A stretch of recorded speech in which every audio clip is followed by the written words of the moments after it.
accept Jesus, God's going to open up your finances. All your bank account's going to be full. You can achieve anything you want. So important to reach out and ask before you just run off and do something. You want God to honor your finances? Then you need to do the call and honor him. Is there a wrong or right way to give back? We had to borrow money. What do you want me to borrow money to pay the tithe? What is up, everybody? We are back with another episode of our High on Jesus podcast. You are here today with Just in Time with Justin Hallis. And Austyn with a Y. And our title of today's episode is... Jesus paid it all, but the rent's still due. Rent's due. Pay up. We are going to talk about finances today. I think that is an important topic for everybody. Hits home for whether you're in a relationship, whether you're single, whether you're old, young. Finances is always something that comes up. No kids. Yeah, absolutely. So we're going to talk about that a little today. We are still going strong with our business supporters out there. So big thanks to Autumn for supporting us. She's got 4 different businesses out there, y'all. So get out there and support her. First is Automatic Bail Bonds. We bail your tail out of jail. Quick. Real quick. 24/7, 365. She is there. Her team is there. So we don't wish that on anybody, but if you do have a loved one, maybe someone you know that needs to get bailed out of jail, call Automatic Bail Bonds. They will take care of you any time of day. Also, Journey to Greatness Sober Living Homes. So they are preparing you for your new journey of life and beyond. So they have 2 men's houses and 1 women's house here in Manatee County. So if you're interested in you or a loved one getting some help there, Journey to Greatness Sober Living Homes is a great place to start. Also, Florida Elite Monitoring. If you get a court case and they say, hey, ankle monitor time for you, she's got that covered for you too. Tracking with confidence. So hit up Florida Elite Monitoring if you know anyone that needs an ankle monitor. And then also Dump Dynasty. They do dump trailers. They deliver it right to your home. You fill the whole thing up. They take it away. You don't got to go to the dump. You don't worry about paying anything extra. Huge benefit if you need something like that. Mm-hmm. I think I need a dump trailer for my garage. Like she can take one to both of our houses. Then. I miss the spring cleaning. It's time for a summer cleaning, and I'm just like I'm inching by on the side trying to get in my car, and then only open the door this much, and I'm looking around. I'm like, man, it is time. Right. Yeah, I'm gonna recruit a couple of people to help. Well, now me we out have that kids one. at home that could help. True. Yeah. We got some free child labor going on. Perfect for our financial episode. Absolutely. So just check in.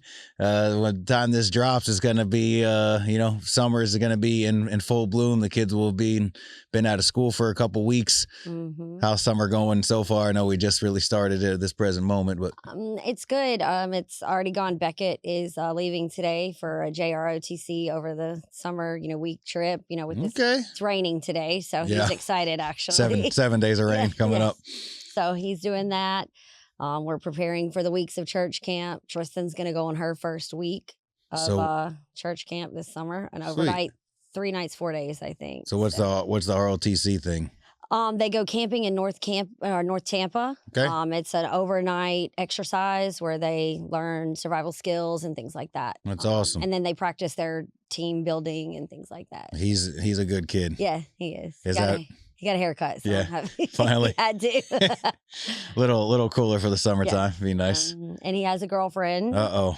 So Watch this out. is their there it is. first week with no phones. He says he's taking it. He can have 15 minutes in the evening. So I'm interested. The kid's going to go through withdrawals. Yeah. Split the teenagers from their cell phones. It's going to be serious problems. Same thing for Coral. She has a boyfriend, so she'll go a week this week, So it's, they're looking forward to summer, though. My kids like outside, so they're really happy, and they get to spend time with me, and I get to spend time with them. So I'm looking forward to it. They want to be a part of my life today. So. That's good. Yeah. Now, your kids are good. They're not like completely glued to the phone. No. They'll actually come up for air and conversate a little bit. So I like that. Yes. Tristan, of course, likes to make her little YouTube videos and post them. Oh, yes. And I think yours has started. Yes. So the YouTube has already started. She was begging me to start a little channel there. And what's crazy, I think I texted you and our social media guy here recently, but she puts like 20 videos up. She had one short, get like 2,500 views. That's how Tristan is. Tristan is Tristan with a Y now. Yeah. Okay. Yeah. Nice. Yeah. That's awesome. Yeah. So, looking good though. I'm ready for Tristan to come home. She's out on a cruise with her dad. So ready for her to come home. And I don't know about Brian, but yeah, get ready. Yeah, they're gonna be there and enjoying the week though. Yes. So. Well, good. Well, for me, I don't do good with any sudden change to schedules. It like takes me 2 weeks to figure out like, okay, it's changed now and get used to it. So like, for instance, it's a Monday right now that we're recording, and I was like convinced I had to take my daughter to school first thing in the morning. And then I was like, go to bed. I'm like, okay, it's actually real. I don't have to. And then I don't know, just in the back of my mind, I'm just always thinking of, I got to pick her up. I got to take her. So it'll take me 2 weeks to get used to that change. But it's going to be good. We're going to be doing chores. We're going to be doing activities. We're not going to be sitting around on social media 24/7 or a screen. So I got some good things planned. I'm going to take a little break here. I'm going to take a little hiatus. I need it. Y'all pray for me. Well, us as a team. Yes. But a sabbatical is one thing that I've never taken this whole entire time. The organization's been going for like 8 years. Guy came in. There was church had come to support what we do here, and they had a new pastor. And then he comes in, and not a coincidence, obviously it's all God, starts going into this whole thing about his dissertation for his doctorate was on ministry burnout. And he starts bringing all these stats on how much, people in ministry and just art and nonprofits that just have that constant outpour need that extra rest to recharge and just refuel and get closer to God. You got to take that time for one-on-one time with God. And I've really never done that, or it's the vacations over Christmas break, which means I watch kids and I have responsibilities and I'm organizing the whole Christmas thing because that's what I do in my family. And so I come back and it's not a break. So and he said the 5 to 7 year mark was like the key time for people that they would just throw in the towel and be done with it. So I was feeling every ounce of what he was saying, even leading up to that, conversation when we met with them. So it's time for me to take a break. So. I believe he said a month though, right? He did. He tried. Yeah.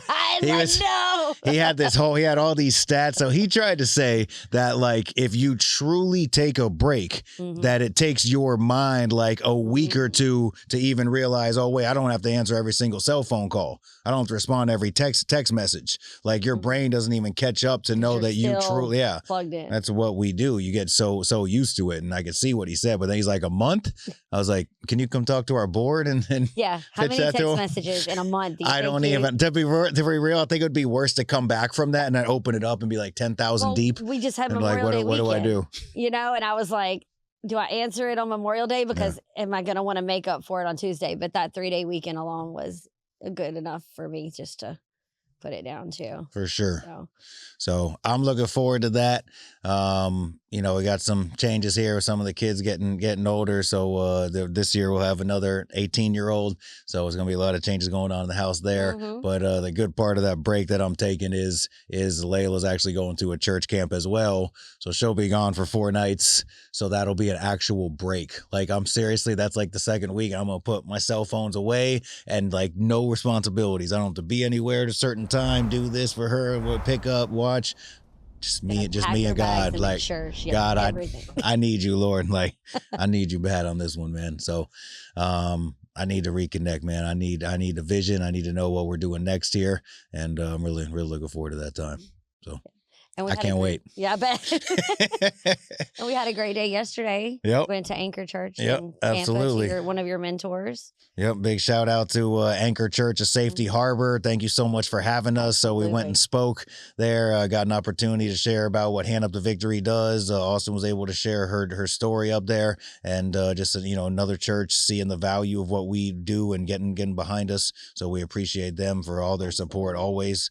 And it was just a nice day, and got to see with her. That was my first pastor when I first got sober. Great to meet him. God used him to pour into my life in a major way. So absolutely. I highly recommend everyone that we help. You get a 12-step sponsor, but also a spiritual sponsor as well, because preferably someone that's been seeking the Lord longer than you've been alive. But but you gotta have someone. I mean, when we first come into any of this, it's new. I'm picking up the Bible. I'm reading it for the first time. I'm just going off of what other people tell me. But if you have someone that can pour into your life and that can show you, what God has revealed to them over the years and guide you through your walk and journey, there's nothing like that, man. It's so important. Absolutely. Recommend that for everybody. So we got the High on Jesus merch. Always available. So we try to rock some different things here. We got hats, we got shirts, we got whatever you can imagine. We got beanies, we got hoodies. So all of that is on our website, highonjesus.org. Go check it out. Go get yourself some swag. We got some awesome stuff on there. And of course, we still doing the shoe thing? Yes. Or what are you wearing you today? like it?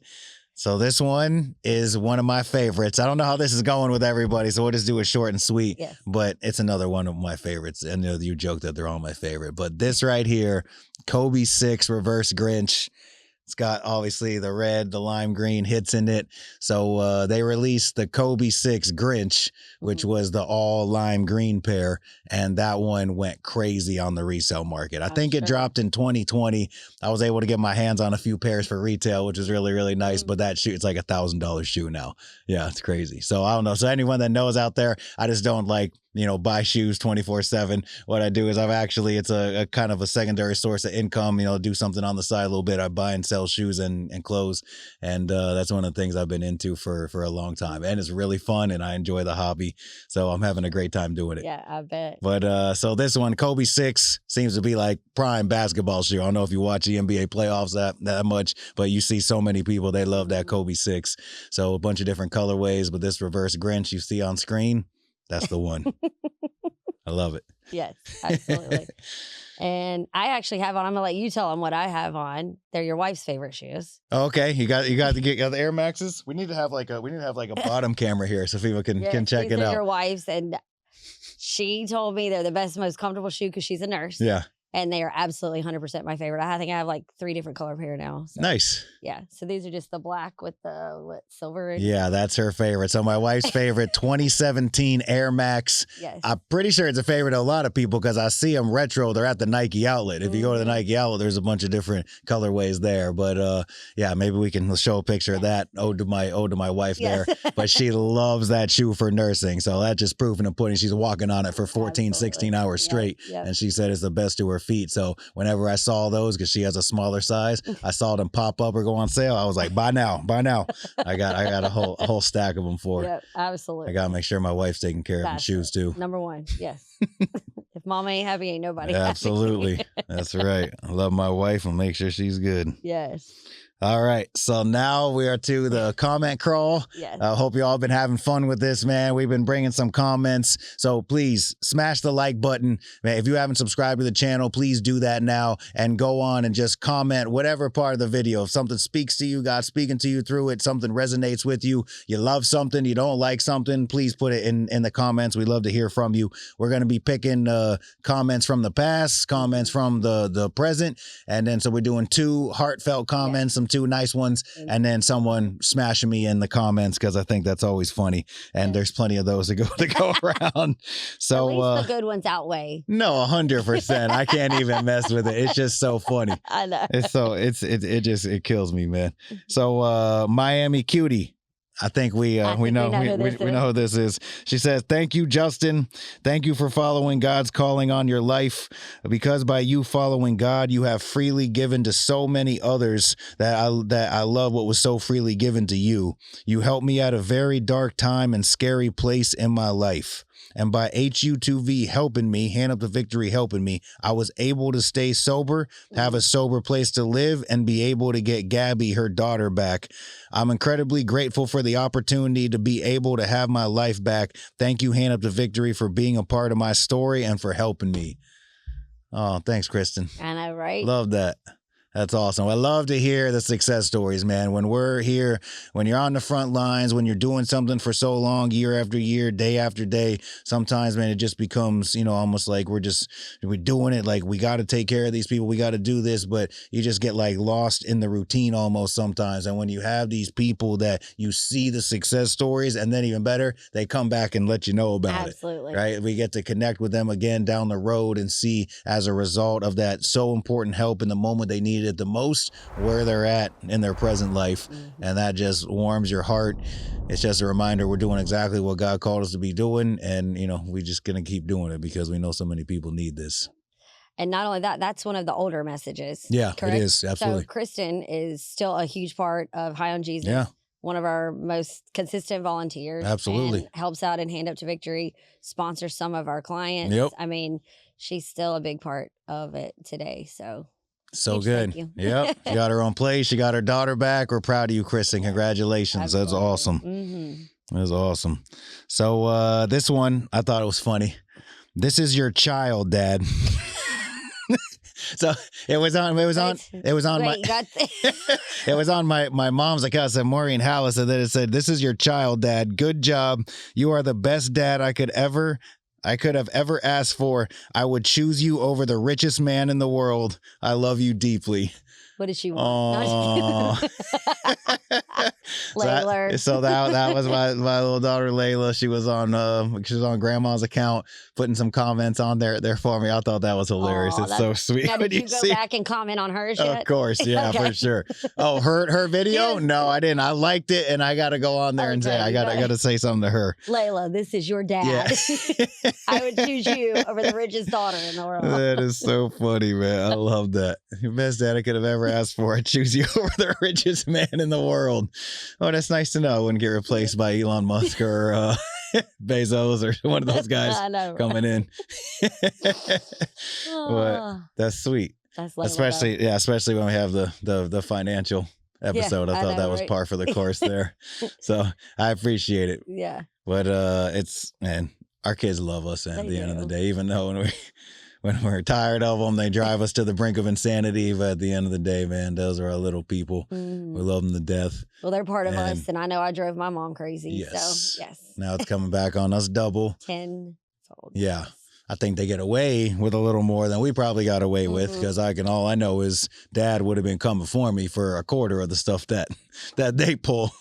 But I can't speak. But I love my Layla. If you know her, if you're just watching the show and you don't know her, she is the highest energy. I'm talking like from the moment her eyes open up to the time she goes to bed, it is foot on gas, talking the entire time. I was doing it this morning. I have to pre-tell her, Dad, this is now. Okay, Layla, I'm getting ready. I have a very limited amount of time. I can't do all this and think and listen to you. So I'm going to need you to be on quiet time for a minute. Okay, Dad. But that's so funny. The richest man in the world. I love it. We're trying. I think all of us out there at the end of the day are trying to support our kids and give them the best life that we possibly can. Mm-hmm. And, we'll talk a little bit more about that. But the bottom line is kids cost money. Yes. So the more kids you have, get ready, because it's going to hit your bank account. And, yeah. Yes. If you try to plan, it's still not going to be enough. No doubt. So, okay, who rocked you this week? one? Eric Scarbanzo. I don't know if it's a bean or what we're doing here, but he wanted to make sure that he informed me that I missed the whole point. He said, "You missed the whole point." I'm going to read it word for word on what he put. We'll try to make sense of it. God's plan for you is your dreams. And the biggest your dreams are, the hardest your life will be. So you get ready to deal your dreams. So once your dream comes true, you are ready. You need money for them. You will have the money. Don't listen to people that mix the gospel with greed. So I have to ask, what video do you... You missed the whole point, brother. With all due respect.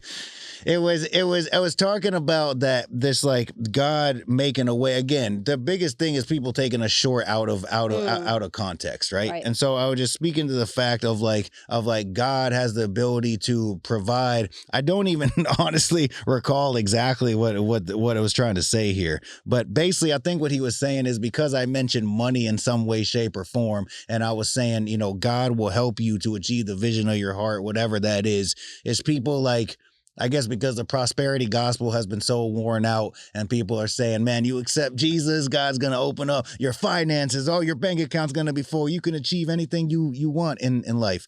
Obviously, it's always the asterisk if it lines up with God's will, right? And so I think it was just because I was saying about something about like God will help you to achieve the vision of your heart. And I mentioned money somewhere in the short. They just think that I'm trying to preach the prosperity gospel, man. So... Miss the mark. Yeah.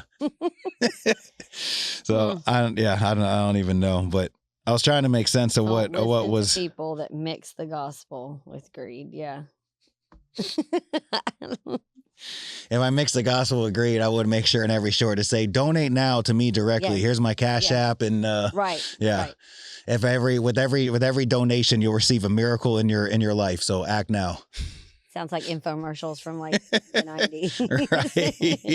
Right. I just think that's a good opening to finances. Like, God's fully aware how the world works at this present moment. God's fully aware that it takes money in order to trade and survive for what we need, right? So that's the basis of wealth. Like, when you read in the Bible in the past, people that were wealthy, they had a lot of things that were needed. They had crops, they had livestock, they had, all the stuff that you would typically trade and barter for anything that you could ever want. So in a sense, if you had a huge amount of crops, if you had a huge amount of livestock, all the necessities that people need, they'll trade you whatever you want, basically, because they need that to survive. So that's what brought wealth.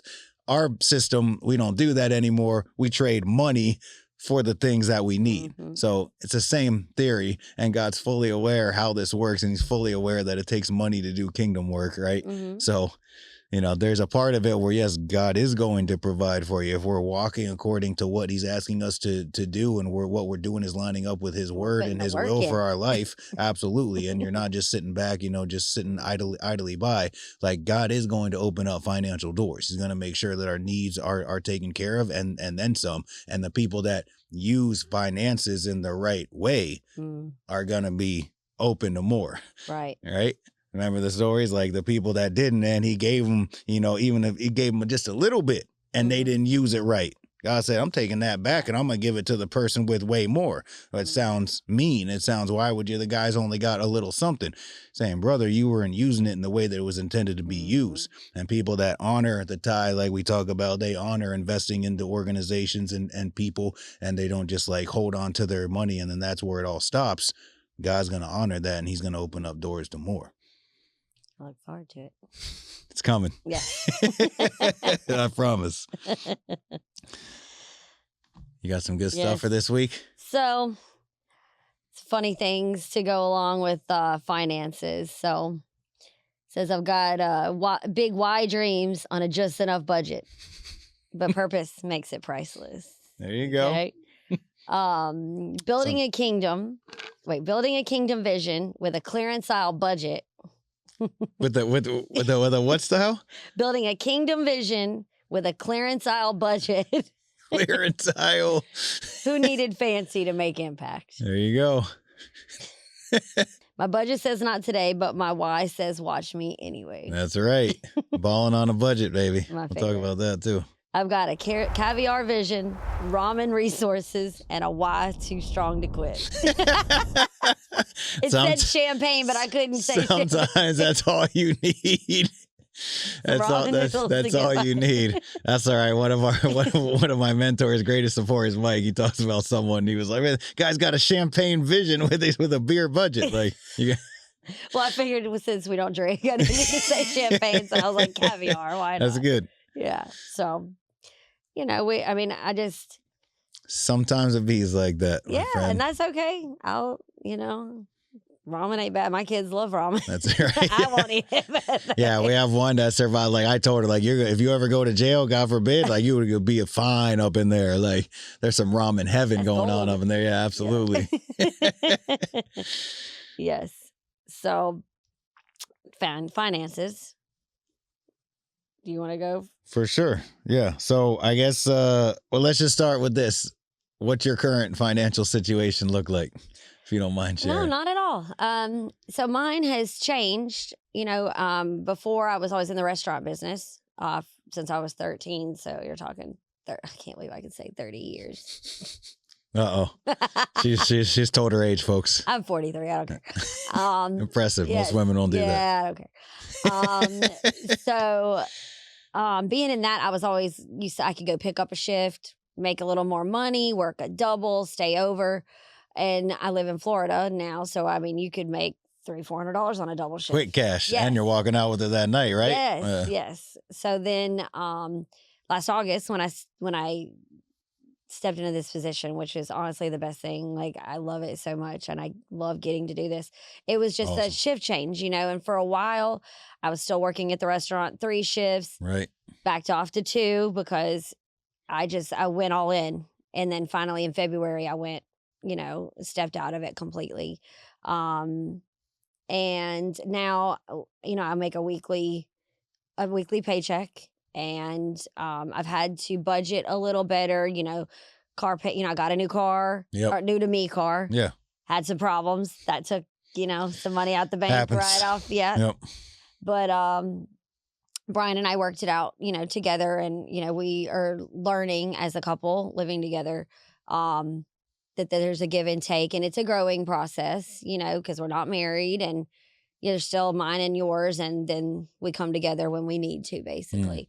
So when I have hardships like that, my mom and them, like, I'm trying not to cry, like, for instance, yesterday, like, going to Anchor Church, I told my mom I wanted my kids to go, but, like, I didn't know where we were going. So my mom's like, here's some money, Nice. to I want your kids to be there to support you, so it's just little things like that That's that nice. I'm not used to. And I'm surprised, and I'm taking my breath away sometimes, that the support that I've already gotten back. I mean, I'll have 2 years in August. It's awesome. But my mother can see that I'm all in for it, and I'm not going back. There are probably some things I can do better in my budget. But I cook a lot at home, go to food pantries, which we'll talk about in a little bit. Yeah. But those are the things, like, just learning that every Friday that is usually spent, I save a little bit. I am, my mom and I are discussing opening a event business that we like to do catering on the side. So it's nice. I definitely want to, especially to partner with her, because we both have a lot of experience in the event planning. So a side hustle may be a need for now, yeah. But it's also something I love to do and get outside of myself, so, but, it's. Well, thanks for sharing all that. Yeah. So you're in the beginning stages, building back. You made a little bit of a sacrifice to do something that you loved and was more passionate about. But at the same time, it did open you up a little bit to be able to be there for your kids in a bigger capacity than, you got to be committed to being at a restaurant all night long, whatever that holidays. Looks like. But yeah, so that's, so we'll get into what, we could do to improve our situation first. So, I mean, I'll share ours. Me and my wife, both have almost 12 years sober. So we've been doing this for a few 24 hours. I can just tell you this. So when people ask, sometimes I think people come in a certain season of your life, and they're like, man, look at all this stuff, must be nice, whatever it is. Oh, you didn't see how we got here. I don't even know that anyone currently to this day has even seen me and Bonnie in year 1 and year 2 and year 3, right? So I mean, the first thing I can say is when people ask about, like, hey, how can you get some type of a little bit of financial freedom or enjoy something nice? First thing is, me and Bonnie have worked full-time jobs like since day 1, unless Bonnie was pregnant or she just had Layla, whatever it was, right? So that's the first thing. Like, we got to be working full-time jobs. We thought about that before. Honestly, in this day and age, both parties, if coming together in a relationship, are probably going to have to work full-time jobs, right? I think it's also, as you build income, then you have to decide almost, am I able to go like all in on one thing? Because I see a lot of people succeed in that manner. Like, they went all in on just one thing. They made it their specialty. It's what they do. This is what I do. And they built it massively. So they're able to like fully support themselves in that manner. Or is it, I'm going to do something that's more, I'm chasing a heart, I'm chasing my, my vision. And it's like, at some point, it'll open up maybe down the road. But in the meantime, I'm probably going to have multiple sources of income to kind of offset this a bit, so everyone's got to choose their path. So let's make one thing clear. Let's do can't think of the word, but, Chris will help me out. Public announcement, disclaimer. That's what I'm looking for. Cut that, Chris. Ready? Yes. Let's do a disclaimer, okay? We're not financial experts. Any of the advice that we give on here, right, is just our opinion. And our experience. Yeah, exactly. Because the bottom line is, if you ask 20 different people about financial advice, you're probably going to get 20 different answers. So everyone's got a little different approach, right? So for instance, my wife did what I just said. She went all in on one thing. She's a RN. She's a dang good one. She dominates her floor. She takes care of her patients like none other, and she gets rewarded because of that. And kind of what I'm doing and chasing a dream, a little bit of entrepreneurial side in doing this, right? I've had to have multiple sources of income the whole time. We're believing one day we can get there to take care of it, to just do that solely.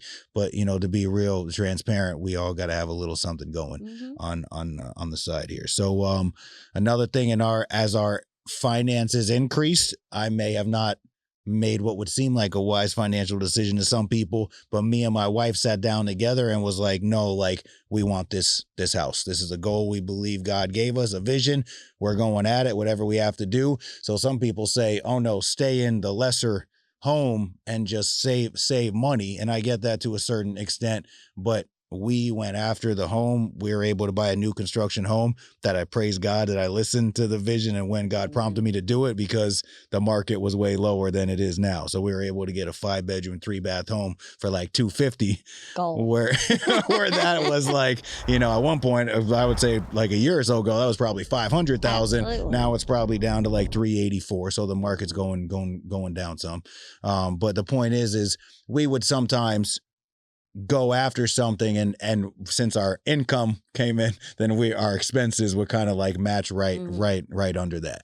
But over time, we've gotten to a point where we were able to put some in reserves. We have different investments and stuff going on. So, I mean, I can't say that I look at my savings account and it's got, $40,000 in there, but I can say that like we're okay and we're able to have a really nice life together, and we still have goals and financial, things that we're reaching for in the future. So I thank God for that. I thank God for mentors that helped us to be able to get there and understand credit scores and interest rates and all that stuff to be able to help us to get there at a certain point. But just wherever you're at, right? Whether you're just first starting out or whether you got, a few 24 hours in and you've been, 40, 50, 60 years old, whatever it is, like you got to just don't despair, right? Just because you see other people in a certain place, like know that you can get there. It's probably just going to take some time, some effort, some work. Well, and that too is why I'm grateful, and anyone listening, if you are at a meeting, at church, in your community, you find like-minded individuals and people that you look up to, just like Brian and I, if we have questions, we are able to go to you because y'all are where we're at 10 years ago. Yep. And I want it now. We all do. We're going to talk about that next episode. Everybody does. Instant gratification, the biggest thing. But you're really good about coaching and encouraging us, just to make little small steps so you don't have to go back and redo those. Absolutely. So it's so important to reach out and ask before you just run off and do something, and I'm grateful to have Bonnie and you for those things to pour into us. Yeah, same thing to the point of what we just said. If we just ran out and said, we're to buy the house of this, speed of sound as soon as we can. What if we can't make the mortgage payment for 2 months and then we have to foreclose? You know what I'm saying? Like horrible idea. Your credit. Exactly. And then there's like a trail. So that's what and I was in the same, I got to go back sometimes. I was in the same place you were, like, man, this is messed up. So we were in low income housing when we had that vision. And then there was a snafu where like, I wasn't involved in the lease. Bonnie was, because I was a convicted felon, so I couldn't have my name on there. It wasn't done correctly at the very end. We didn't switch to a month to month. So not only that, we had to leave. We had to put all our stuff in like a storage trailer or whatever, and then go ask my mom if we could come back and live with her for a few months. One more trip. Yeah, exactly. It's in order because the house got pushed back because of the rain. It was a whole thing. Well, let me tell you. Your mom, I'm sure, was like, absolutely. She said, sure, son. Why not bring 5 people back into this small 2-bedroom condo? I bet she'll remember that forever. Yes, she will. But my mom, most selfless person in the world, she would do anything for anybody. But I can guarantee you that none of us want to live with each other ever again. Like, that's not on any of our to-do lists. She's like, I'll see you on Easter for sure. Yeah, if we got it at the end, mom will get you a mother-in-law suite, whatever it looks like. But we're not living the other side of the same home. Oh man. So I mean, how did we get to financial? I mean, really, I would say probably there's a lot of people that are having the worst financial time over the past couple years than they have been in their entire lives. And I mean, we're not a debate. We're not going to say, one government's good, one's the other. But the bottom line is inflation has absolutely slaughtered us the past couple years. Everything, cost of goods, everything went through the absolute roof. COVID and then just pushing. Yeah, it was insane. I mean, I don't know what your grocery bill is, but mine is $400 or $500 a week at this point at Walmart is what we once budgeted. I mean, so I think people are getting hit at the grocery store. Gas prices have kind of subsided a bit, but I mean, we were getting smacked at the gas tank. It's just like everything. Rent. Tell me how much the rents went up over the past 4 or 5 years. I'm well aware. Like, it's crazy, right? For places, I mean, for places that, you used to get for 1,000 or 800, it's double and tripled. Right. Not even based on location anymore. Yeah. We don't have to say where, why, but you're paying, I know you're paying 2 racks a month. For a 3-2, very small. Yeah. And you told me some things and I'm like, yeah, that's criminal, man. Yeah. Crazy. Yeah. Right. And so then even people that are trying to move out on their own and get a 1-bedroom, so those are $1,200, $1,400, $1,500 a month. Class and security. So you need $6-7 grand just to move in the door. Clean background, which is few and far between. Right. Thank goodness I don't have any evictions on my record. But you have to have a certain credit score now. Clean record. You tell me how many. You get a group of 10 people together. How many of them are going to have all 3 out of 10? And then plus all that money, plus you have to have some stack for a rainy day. Because what if you move in and then your car goes down the next month, right? Like you can get in deep quick. And I know this is a talking point for a lot of people. Yeah, if you've had any situations, please let us know what you go through with rent or with anything background with your financial situation. And we're not even talking about maybe it's people that don't have a criminal record and you can get into a place, you're just out there working, doing your job. I mean, I guess the rates, I would say, like, while the cost of everything went up, wages kind of went up. I mean, there are a lot of places that will start at $18-$20 an hour, but the bottom line is that's your full week. You're only making, what is it, $800 before taxes, and you take taxes back, you're only people are tight right now. Well, and how do you've already got your bills in the place you are. How do you save first class and security? I mean, there are programs, turning points, things like that can help you get in, but you have to be able to prove to sustain that. And that's kind of where we're at now. And you were talking about groceries. I mean, I have 4 kids, me and Brian. If I didn't go to 3 different food pantries a week, I mean, I probably saved $350 a week just doing that for my family. So let's just get into what you said. So I'm stuck. I'm in a place. I'm only making X amount. My current bills are X amount. I'm not really seeing any time. Or this is what I hear a lot. I just don't know where it all goes. Oh, that's like, something's up right there. I'm speaking from experience. Because I said that too. Yeah. All of a sudden, it's like, before you know it, I would get paid cash. Now, that's probably the worst. Because then you literally open the wallet. There's only $21 left in there. I just got paid 2 days ago. I don't know where it all went. But that can happen with your debit card. I mean, we go to town with the debit card and you see the bank statement just like going. You scroll. You got to scroll like 5 times over the past week to see it all. Or when you're not the only one on the account. And you're like, what's going on? And I think that's a common problem for a lot of people. But this is what someone told me when we were having the same struggles in the first beginning years. Said, if you say, I don't know where it all goes, you're done for. You better know where it all goes. Even if you spend it kind of irrationally and stupidly, you better know where it all goes. So I think that's like number one out there. Someone saying that, man, I don't know where it all goes. I just get paid and then I know what I'm broke on, Tuesday or Wednesday and I got to wait till Friday again. Man, like, I just encourage you, you got to do something about that. Like, you got to start, just taking the time to go through. Maybe you just start at first going through the past month or so. I got to see where it all goes. Start writing it down on paper. So we wanted to talk about budgeting, right? Because that's a big hindrance to a lot of people because no one's ever showed them how to budget their money. And I think it'll bring some stuff to light that's an eye opener to where all your money's going. It definitely is. Let me give a perfect example of people that I try to help with this. So I've tried to help a number of people. They've come to me for financial advice, help people to create a budget, a spreadsheet, and a way to pay all their bills, what's due off of each paycheck, every single outgoing bill that I have down on paper, right? And so some people, the same thing. I don't know where it all goes. All right, let's just start out with something simple. What are you doing? Like, are you packing your lunch with you? Oh, I don't have time for that. Oh, so what do you do? Oh, well, I hit the gas station first thing in the morning, pack of smokes, energy drink, little breakfast item. Okay, and then lunch. Oh, I don't know. Whenever we got the lunch break, go out with the guys. We hit the drive-through. We hit this place. We hit that place. Okay, and then what's going on for dinner? Oh, I just try to pick something up on the way home and bring it back with me. And we sit there and do the math, and I add all that up. $50. It's $50 in a day. In my head. Yeah. And so let's just say you don't have that routine on Saturday or Sunday. Let's just do 5 days. And I brought to your attention, that's 5 times 5. That's $250 a week that you're spending like that. And usually their jaw's on the ground. Like, oh my goodness. They're just thinking about their routine and what I didn't even realize it. I just throw out the 10 and the $20 every single time without thinking about it. Yep. That's where it all goes. And then when it brings to life, like, oh my goodness, like I got to make some changes here. And so the first thing that I had to do, I think plenty of people have to do, you're going to have to start packing your lunch, man. My favorite. Like, you got to start packing your lunch. If you have a woman that packs your lunch for you, you're going to get blessed in that category.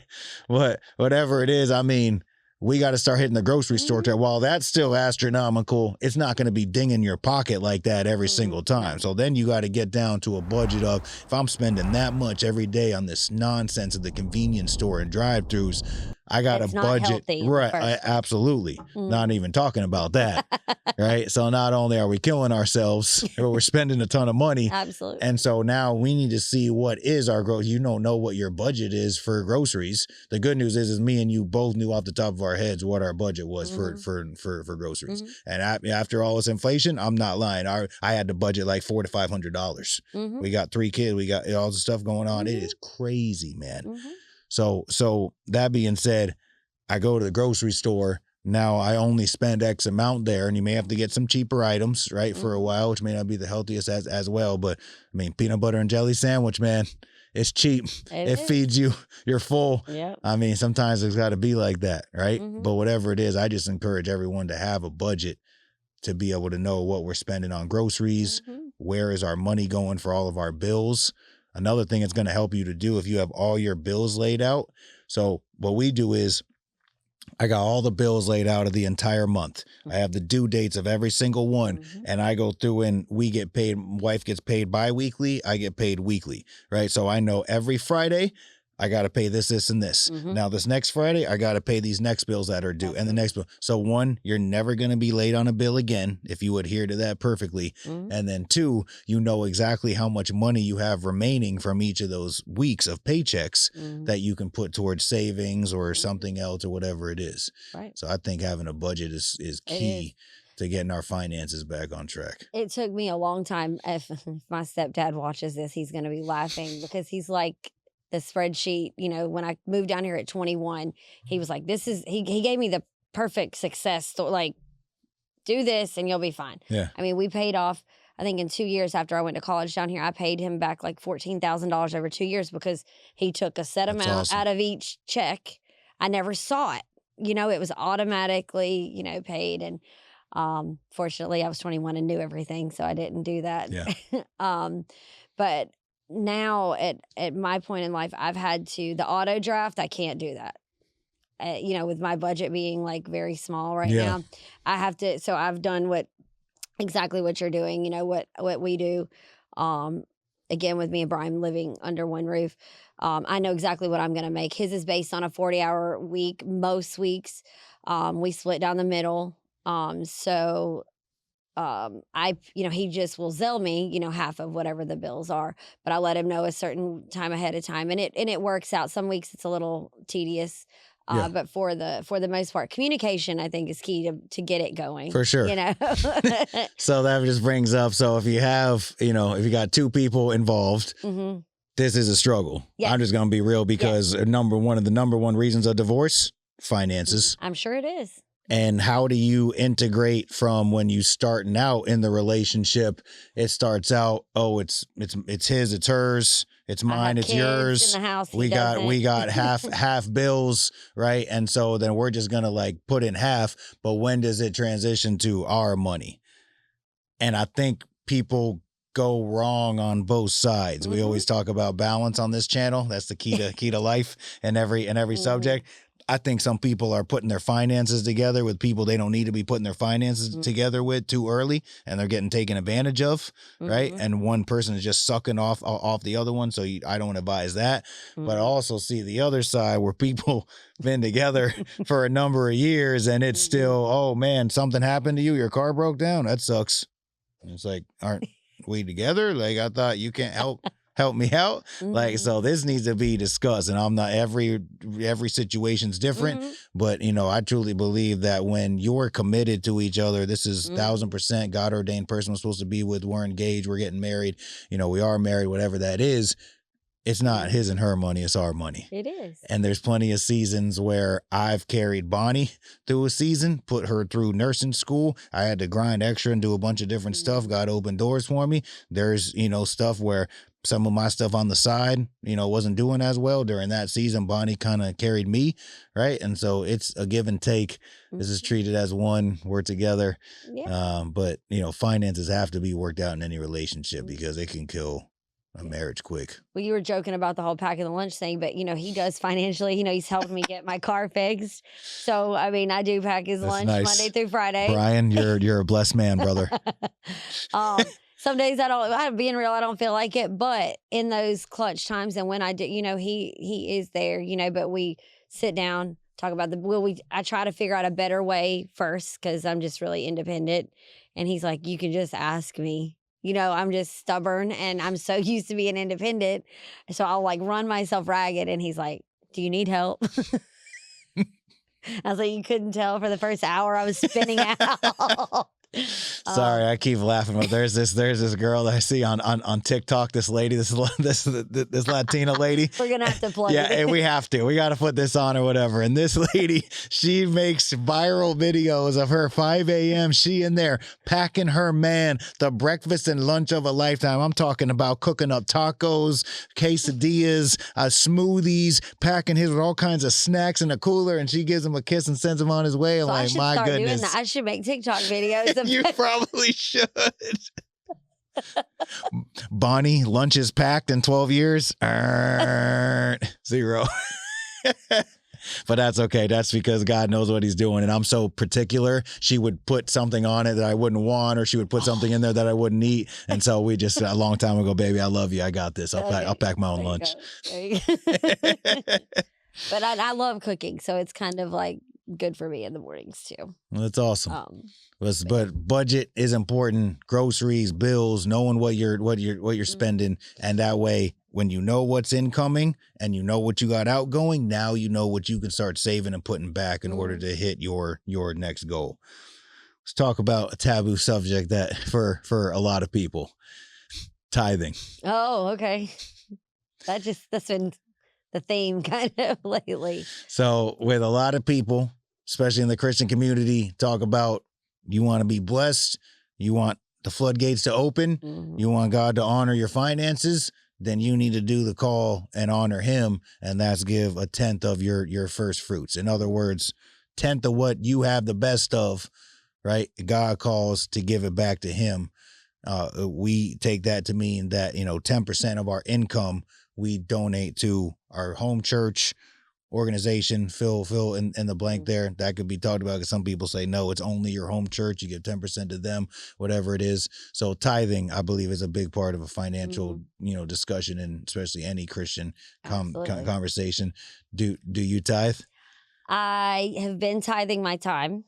I had a conversation with a pastor, and he, coming out of the halfway house, I would throw $5 or $10 in the basket at HOJ, or $20 when I was going to my previous church, stuff like that. But it wasn't a commitment. Like, it wasn't 10% on the nose. Right. So as I've progressed in my recovery and moved forward in my life, I've kind of been like, what's going on? Because I mean, my finances with the new car and everything. So I actually reached out to Autumn, who sponsors this channel, and I was like, Autumn, I'm kind of trying to figure out a side hustle. You know, we talked about some things because she's awesome at, you know, businesses. For sure. And we a few minutes went by after we hung up, and then she sent me, "Do you tithe?" So you had the conversation on the phone. Yeah. And then later on, she got to put something on her heart, and she zings you with the "Do you tithe?" Yeah. Uh-oh. It's like, and so I told her, I said, I told her about that, and she's like, all she's responded is one word: game changer. You know, so I actually brought this up, you know, to Bonnie and asked her. And when I prayed about, you know, the whole tithing thing, I was like, well, in my heart, it makes me want to give back to High on Jesus or Hand Up to Victory, because those two have changed my life. Yeah. And I had questions, you know, Oasis is where I call home for church. Do you split it between the two? Like, you know, am I able to help another addict in recovery? You know, how do you know where to put it? And I guess through prayer is where you can find out where you're led to do it. But I mean, is there a wrong or right way to give back? You know, those are some people say there is. Okay. Me and you have had that discussion before. Yeah. I personally have always just tried to listen to what God's laying on my heart about it. And so do I say that I give 10% on the nose directly to, you know, the home church every single time? I'm not going to say that happens, but I know that I donate to our home church. I donate to our organization, to other organizations out there. I invest countless dollars into people on the side that nobody knows about. Just all that stuff. I try to feel, you know, God, where are you leading me? What am I supposed to be doing here? You know, He puts on my heart, hey, pay for this for someone, whatever it is. You know, I try to stay open to that. That could be argued, you know, it could be wrong. Some people say it's a tie to your home church, period, and the story. You want to do anything else on top of that, that's offerings, that goes to a nonprofit, or that goes to anybody extra. Again, I would just talk to some mentors about that and pray about it and see what God's leading you to do. I think that's important. Absolutely. I got some tithing stories for you. I bet you do.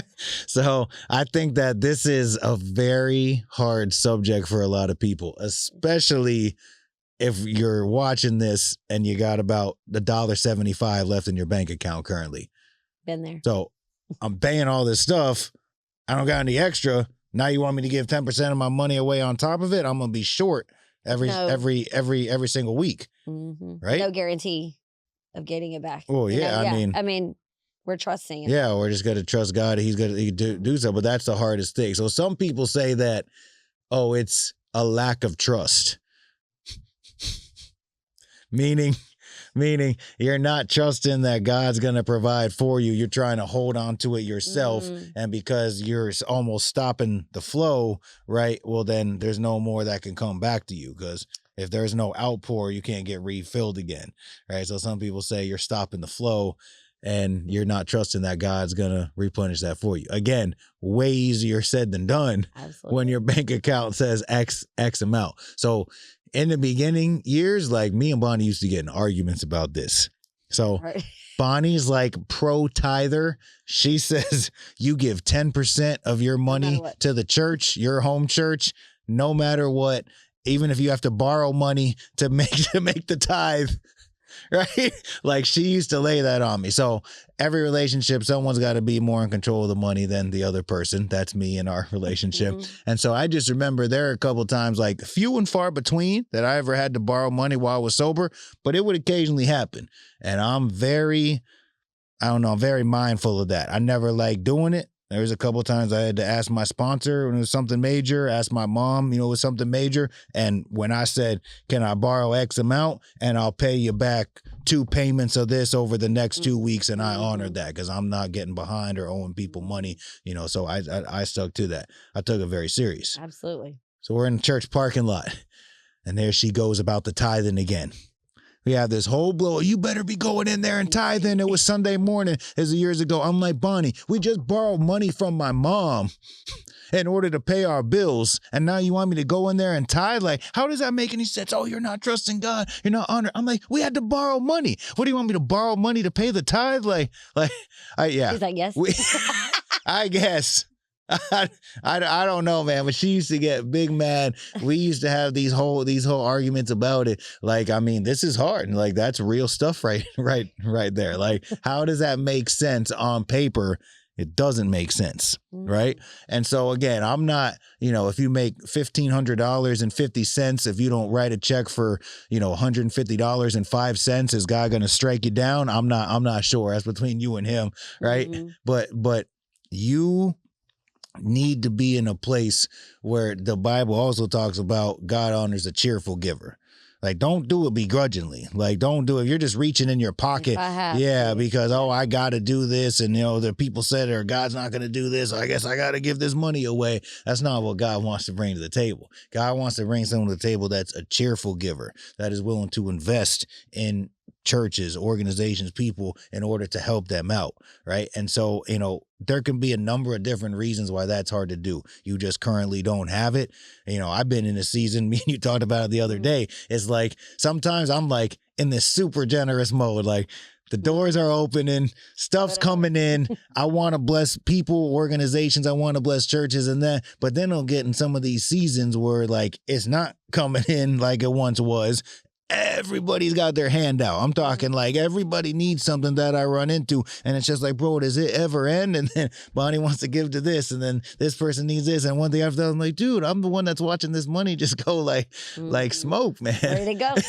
Exactly. So, and then I find myself sometimes not being as generous as I probably should be, during those moments. So, I mean, this could be an ongoing struggle no matter where you are at. But you have people like Autumn, you have people like some of my mentors in my life that have said, like, no, like God's gonna honor it. Just start doing it cheerfully with a good heart, and then watch what God does on the back end of that. So, I'd rather, I guess, if I gotta give into a deficit, right? That's probably the proper attitude to have.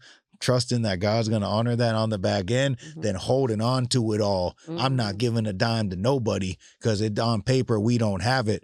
And then what? You're 80 years old and still on paper you don't have it. You never know what God could have done in your financial situation if you would have just opened up and let others. Exactly. If you would have just let go, if you would have just trusted what God was saying, if you would have just said, hey, I told you multiple times, I laid it on your heart. They asked for the collection. You knew you should have give, but you didn't reach for your wallet. You kept it all for yourself. Man, what could have been? I guess we'll never know. Thank goodness Bonnie told you to give it to him. Yes. So can I say on that particular week I gave anything? No, I did not. I stood my ground, did not give anything because we just had to borrow from my mom, so I was mad. But that was a long time ago. I just saw that whole thing happening in the church. Oh yeah, you already know what happened in the parking lot. And then how she dealt with it, because she wants us to share sometimes from her end. She was just like, well, God, I'm giving it to you. So she was like, he's controlling our finances. Yep. Then if he doesn't tithe, then you deal with them. That's between you and my husband. Exactly. And God has dealt with me many times over certain things. So we got to stay open to that. Do I recommend that you tithe? Absolutely, I do. Don't hold on and be so cheap and stingy and wondering what could have been. I know people like this that aren't in the community. So when I say, just so you know, right, I don't want anyone to think we're talking about them locally. When I say statements like this, the person is out of state, just different things I'm thinking of. I know some people that they hold on to it so tightly. They're so cheap in certain ways that would never give a dime to any type of church or organization like that. And man, I don't see their financial situations ever changing. It's the same check to check. I'm stuck in it. And we're getting how old, right? I think that is a game changer. I think the text was a good one. Yes. Game changer. It resonated. Absolutely. Right? You honor God with a few, will put you in charge of many. Do it when you don't have it. Remember the lady, right? People were putting in these times, people were probably throwing a few $100s in the plate. Lady came in and put 2 cents in. Jesus said, man, she just did more than anybody. But God, I thought they were putting all $100,000. That don't matter. Like, they got excess. They got a ton of money. They're just giving it because they got plenty of it. She's giving it when she don't have it. She's giving her last. I feel like that's what God honors, is the person that's giving when they don't have it. Mm-hmm. And then he's going to open up the doors later on for you to have it. That's it. So don't skip out on that tithe. Yeah. If God puts on your heart to donate somewhere, an organization, help a person out, whatever it is, I suggest doing it. Don't miss that still small voice. Absolutely. It's asking you about that. Just in closing, man, just anyone out there, if you're living check to check, if what we said resonated with you, first tell us about it. But like, you got to know, like, there is hope out there. It's not going to always be like that, right? Like, sometimes, you know, we talked about multiple sources of income. Not everyone is built like that. Not everyone can pull that off.